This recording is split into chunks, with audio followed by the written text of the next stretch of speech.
अस्सलाम वालेकुम। वालेकुम अस्सलाम वरहमतुल्लाह।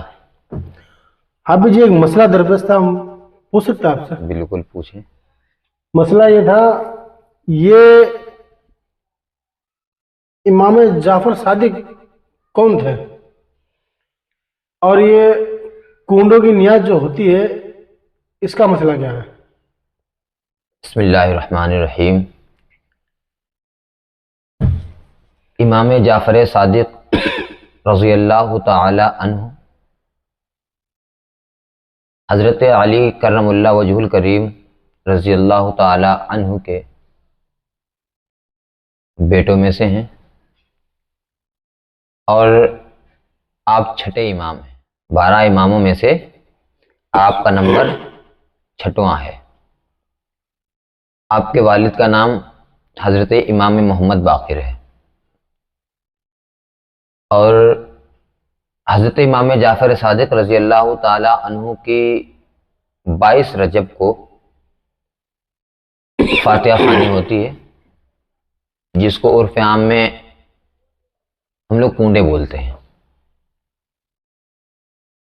देखिए, मसला क्या है कि जब भी किसी बड़े बुजुर्ग का उर्स आता है तो उसको याद करने का एक ज़रिया, एक रिवाज मुसलमानों में बहुत ज़माने से रहा है, आज भी चल रहा है। और आज का जो 22 रजब का जो वक्त है, ये इमाम जाफ़र सादिक से मंसूब है। और इमाम जाफ़र सादिक रज़ियल्लाहु ताला अन्हु बहुत बड़ी पाए की हस्ती हैं और यहाँ तक के हनफी मसलक के बानी आगेबान हज़रत इमाम आज़म अबू हनीफ़ा रज़ियल्लाहु ताला अन्हु, जिनके हम और आप मानने वाले हैं, जिनके मसलक पर हम और आप चल रहे हैं, आप की 2 साल की ज़िंदगी हज़रत इमाम जाफ़र सादिक की खिदमत में गुजरी। आपने उनसे सीखा। आप गौर करें कि जब पूरी ज़िंदगी का जो आपका तजुर्बा था, जो आपने इल्म दीन और दुनिया हासिल की थी, सिर्फ दीन नहीं बल्कि आप इल्म दुनियावी में भी महारत हासिल किए हुए थे। आज के वक्त में हम उनको हिंदी में वैज्ञानिक कह सकते हैं। आज का टाइम में वैज्ञानिक बोलते ना, वैज्ञानिक बोलते, साइंटिस्ट जिसको बोलते हैं इंग्लिश में, साइंटिस्ट है, बहुत बड़े। अरस्तु की फिलॉसफी को आपने चैलेंज किया था। अरस्तु ने कहा था हवा जो है ना वो एक तत्व है, आग जो है वो एक तत्व है, पानी जो है वो एक तत्व है। आपने इस अरस्तु की फिलॉसफी को चैलेंज किया और कहा कि आग जो है ना वो एक तत्व नहीं है, बल्कि आग में कई तत्व हैं। हवा जो है ना वो एक तत्व नहीं है, हवा में कई तत्व हैं। पानी एक तत्व नहीं है, पानी में कई तत्व हैं।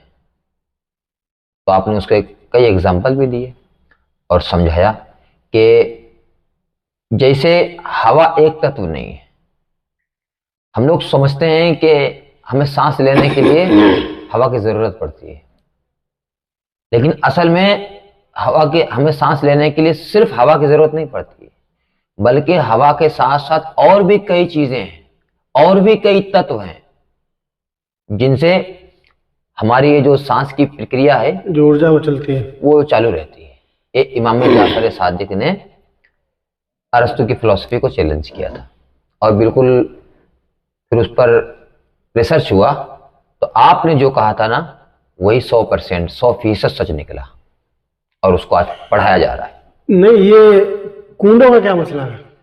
हमने सुना है कुछ मौलाना लोग हैं, जो उलमा लोग, तो वो लोग कहते हैं कि जब वो कूंडों की नियाज आए तो आप कूंडे मत बनाना और आप खीर पूड़ी बनाना, वो कुछ भी बना लो, कोई दिक्कत और जरूरी है कि जिस दिन कूंडे की नियाज है आप उसी दिन बनाओ। आप उसके बाद ही बना सकते हैं, बराबर। ठीक है। और जो कुछ मसलक वाले अलग वाले हैं वो बोलते हैं कि ये मनाना ही हराम है। वो तो अपने अकीदे की बात है, जिसका जैसा अकीदा वो आदमी वैसी बात करेगा। देखिए, अच्छा ये बताओ कि एक शख्स की सालगिरह आज है और वो कल मनाएगा, थोड़ी अजीब सी बात नहीं है?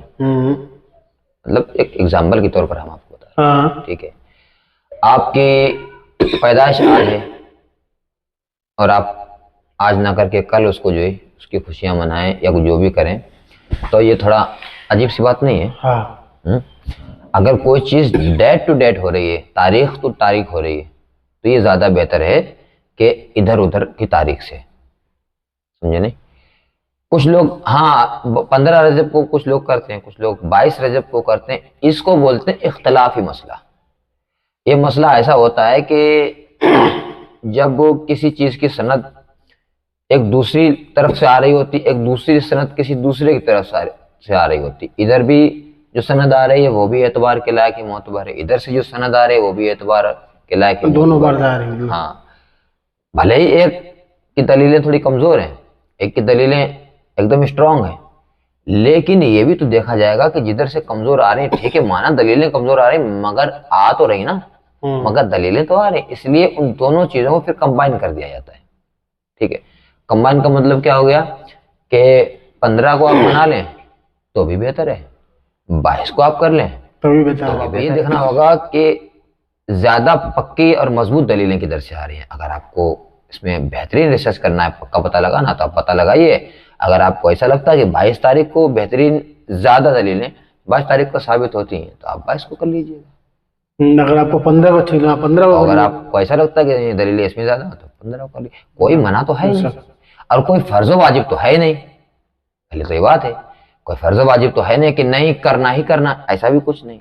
बहुत से लोग क्या करते हैं कि भले घर में पैसे ना हो, घर में पैसे ना हो, जेब में पैसे ना हो, तो फिर क्या करेंगे भाई, उधार ले लेंगे, कर्जा करके अपना कर्जा ले लेंगे, कर्जा करके फिर उसको मनाएंगे। कर्जा करके करना ये बिल्कुल गलत है। कर्जा करके कूड़े करना, फातिहा करना या कुछ भी करना, अब अरे भाई जब कर्जा लेके हज नहीं होता है, कर्जा लेके जब हज नहीं होता है, फर्ज है जो कि, समझ रहे हो बात की नहीं? जब जो चीज फर्ज है वो कर्जे से नहीं होती तो फिर ये कहां से हो जाएगी? मगर जिनको नहीं करना है, जिनको नहीं, उनकी याद, देखिए ये क्या होता है कि जब भी हम किसी बुजुर्ग की, किसी बड़े की नियाज करते हैं, उर्स करते हैं, इससे एक याद बनी रहती है, एक याद बनी रहती है, उससे हमारा रिश्ता कायम रहता है। अब देखिए 12 रबीउल शरीफ आती है, किसकी याद मनाते हैं? सरकार की मनाते हैं। तो बच्चे बच्चे में ये चीज पैदा हो जाती है कि नूर वाला आया है, नूर लेकर आया है, आती ना आती? फिर वो जो बच्चा बचपन से ये चीज सुनता हुआ चला आ रहा होता है, नूर वाला आया है, नूर लेके आया है, तो वो बचपन से ये चीज रटते हुए चला आता है, कौन आया, कौन आया, तो फिर वो बयाना सुनता है, किसी की बातें सुनता है, थोड़े थोड़ा उसको मालूमात पड़ती है, तो वो उसी वक्त को याद करता है कि मैं तो बचपन से सुनता चला आ रहा हूँ, इसी माहौल में ढलता चला आ रहा हूँ। तो उसे मालूम है कि 12 रबीउल अव्वल को सरकार दो आलम सल्लल्लाहु ताला अलैहि वसल्लम की याद मनाई जाती है, समझ रहे हो? तो ये चीज ठहरी रहती है, इंसान को याद रहती है, याद रहने के लिए ये चीजें रखी जाती हैं। गरीब नवाज का जो है छठी शरीफ मनाई जाती है हिंदुस्तान में और दीगर कई मुल्कों में, ठीक है, कि इससे क्या गरीब नवाज बच्चों के जहन में, लोगों के जहन में एक याद ताज़ा रहती है। आला हजरत का उर्स मनाया जाता है, कुल मनाया जाता है, ठीक है, और गरीब गौसे आजम का जो 11वीं शरीफ आपकी मनाई जाती है, ठीक है। तो क्यों मनाई जाती है 11वीं शरीफ? तो पूरी दुनिया में मनाई जाती है। क्यों मनाई जाती है? मनाने का मकसद सिर्फ ये है कि हम उन बुजुर्गों को याद रखें, हाँ, किसी शायर ने क्या खूब कहा है इस पर एक शेर के, नाम जिंदा है मज़ारात भी उनके आबाद, नाम जिंदा है मज़ारात भी उनके आबाद, चाहने वालों को क्या खूब सिला देते हैं। अब देखिए ऐसी ऐसी मकबरे हैं पूरी दुनिया में। आप दिल्ली चले जाओ और जाने के बाद में आप गौर करो कि ऐसे ऐसे बादशाहों के, सुल्तानों के मकबरे हैं कि जिनमें कोई झाड़ू लगाने वाला नहीं है, चमगादड़ रह रहे उसके अंदर, अंधेरा पड़ा, सुनसान पड़ा है, कोई कभी पहुंच जाए तो डर के मारे वापस आ जाता है, बंद पड़े हैं, ताले लगे हैं, कबूतर रह रहे हैं, वो गंदगी कर रहे हैं, पूरे में बीट पड़ी हुई है। क्यों? अल्लाह क्या कहता है, तुम मेरा जिक्र करोगे, तुम्हारा जिक्र करोगे, मैं तुम्हारा चर्चा कराऊंगा। अब देखो, एक तरफ ऐसे सुल्तान हैं कि जिनके मकबरे बिल्कुल जो हैं सुनसान हो गए हैं, एकदम खंडहर में तब्दील हो गए, और एक तरफ गरीब नवाज का रोजा है। क्या नूरानी शान है, क्या चमक रहा है, और कब तक रहेगा ऐसा, अल्लाह ही बेहतर जानता है। कहने का मकसद ये है कि इमाम जाफर सादिक का जो के नाम पर जो न्याज हो रही है बिल्कुल जायज है, दुरुस्त है, बेहतर है। उसकी वजह यह है कि कर सकते नहीं, बेहतर है। इसकी वजह यह है कि हमें इमाम जाफर सादिक याद रहेंगे, हजरत इमाम अली रजी अल्लाह तआला अन्हु, इमाम हसन रजी अल्लाह तआला अन्हु, इमाम हुसैन रजी अल्लाह तआला अन्हु, इमाम ज़ैनुल आबिदीन रजी अल्लाह तआला अन्हु, और इमाम मोहम्मद बाक़िर रजी अल्लाह तआला अन्हु, इमाम जाफर सादिक रजी अल्लाह तआला, जिनका ये 22 रजब की याद मनाई जा रही है।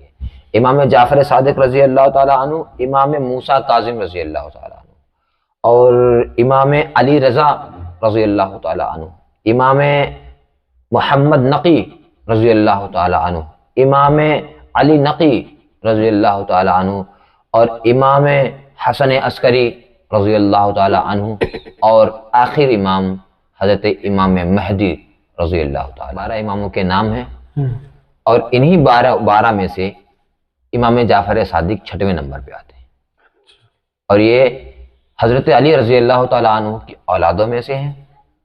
बनु हाशिम आपका कबीला है, कुरैश आपका ख़ानदान है, ये सरकार दो आलम सल्लल्लाहु तआला अलैहि वसल्लम के ख़ानदान के थे।